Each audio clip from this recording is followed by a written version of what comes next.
সবাইকে নমস্কার জানিয়ে তোমাদের কাছাকাছি আরেকটি ব্লগে সবাইকে স্বাগত জানাই।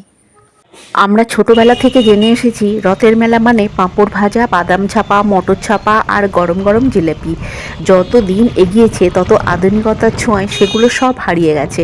যাই হোক, ছুটির দিনে কর্তামশাইকে একরকম জোর করেই নিয়ে চললাম রথের মেলাতে। কথা বলতে বলতে মেলাতে পৌঁছে গেলাম। বৃষ্টি হচ্ছে, তবু এত ভিড়। একটা গাড়ি স্ট্যান্ডে কত গাড়ি জমেছে দেখছেন। এদিকে ভালোই বৃষ্টি হয়েছে, রাস্তাতে কত জল জমেও গেছে।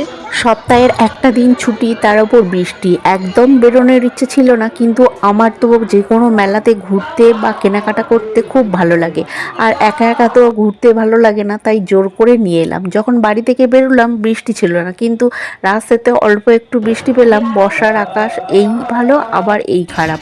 মেলাতে প্রবেশ করেই সোজা চলে গেলাম প্রভু জগন্নাথকে দর্শন করতে। অসম্ভব ভিড়, সবাই ফটো তুলতে ব্যস্ত। আমি ভিড় ঠেলে সামনের দিকে যেতেই পারলাম না। দূর থেকে প্রণাম করলাম। অবশেষে ভিড় কমলে সামনের দিকে গিয়ে প্রভুর প্রসাদ পেলাম।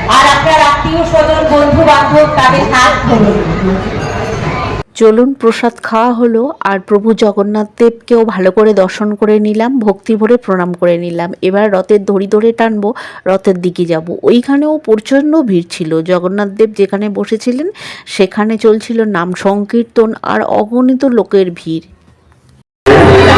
হরে কৃষ্ণ।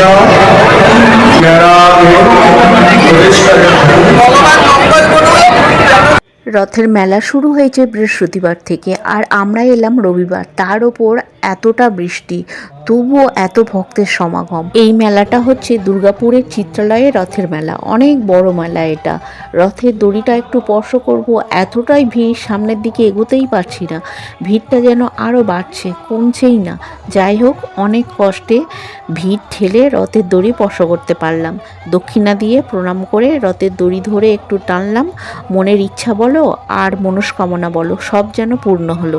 ভিড় থেকে ভেবেছিলাম জগন্নাথ দেবের দড়িটা হয়তো, রথের দড়িটা হয়তো আর টানতে পারবো না বা স্পর্শ করতে পারবো না, কিন্তু না, অসম্ভব সব সম্ভব হলো। এবারে যাব মেলার মধ্যে। অনেক কেনাকাটার আছে আর অনেক কিছু দেখার বাকি আছে। অনেক দিন পর মেলাতে এলাম। মেলাতে কেনার থেকে দেখার আনন্দটাই আমার কাছে অনেক বেশি। প্রত্যেকটা দোকান ঘুরতে আমার বেশ ভালো লাগে। সেই সঙ্গে যদি পছন্দ মতো জিনিস পাই তবেই নিয়ে নিই। প্রথমে আমার জন্য ক্লিপ আর গার্ডার নিয়ে নিলাম। তারপরে সংসারের জিনিসপত্র কিনতে ব্যস্ত হয়ে গেলাম। টেবিল ক্লথ একটা নিয়ে নিলাম। একটা কার্পেট কেনার ইচ্ছা ছিল অনেক দিন ধরে, কিন্তু সময়ের অভাবে দোকানে যাওয়া হয় না। মেলা ঘুরতে ঘুরতে কার্পেটের দোকান দেখতে পেলাম, তবে মেলাতে প্রচুর দাম বলে। যারা জিনিসপত্রের সঠিক দাম জানে না তারা কিন্তু প্রচুরভাবে এই দোকানদারদের কাছ থেকে ঠকে যায়।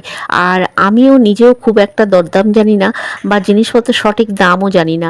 ওই যে একজনকে সঙ্গে নিয়ে এসেছি, উনিই সব জানেন।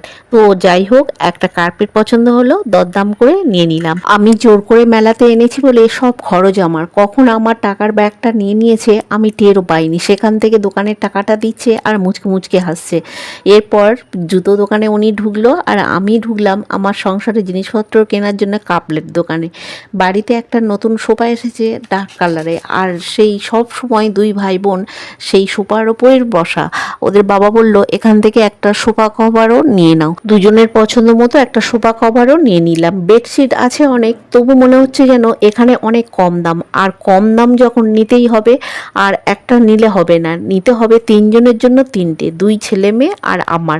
সেটাই হলো, তিনজনের ঘরের জন্য সব সময় ব্যবহারের জন্য নিলাম বেডশিট, আর দুটো একটু মোটা সুতোর নিলাম দুই ভাই বোন রাতে গায়ে দেওয়ার জন্য। বাড়িতে যতই থাকুক, মেলার বা যে কোনো দোকানের জিনিসপত্র বেশি সুন্দর লাগে, আর এগুলো এখন কিন্তু কোনো প্রয়োজন নেই। তবুও আমার নতুন নতুন জিনিস কেনাকাটা করতে খুব ভালো লাগে। একটু বকাবকি করলো বটে, তবুও আমার পছন্দ হয়েছে আর আমি নেবই। আমি ইমিটেশনের জিনিসপত্র পরি না বা পছন্দ করি না, ওইগুলো নেয়ার ইচ্ছাও আমার নেই। তবে জিনিসগুলো দেখতে কিন্তু খুব ভালো লাগছিল। যাই হোক, এই ফুলগুলো দেখছেন কত সুন্দর দেখতে, যেন মনে হয় সবগুলো একসঙ্গে কিনে ফেলি। কোনটা বাদ দিয়ে কোনটা নেব, সবগুলো পছন্দ। সঙ্গে কোনো ব্যাগপত্র আনেনি, আর কর্তামশাই তো রেগে যাচ্ছেন, একসঙ্গে এত কিনলে নিয়ে যাবে কি করে, একটু বকাও দিল। তাই রাগ করে কিছুই নিলাম না। ইউটিউবে ভিডিওতে দেখেছি কালো থালাতে ভাত দিলে বেশ ভালো লাগে।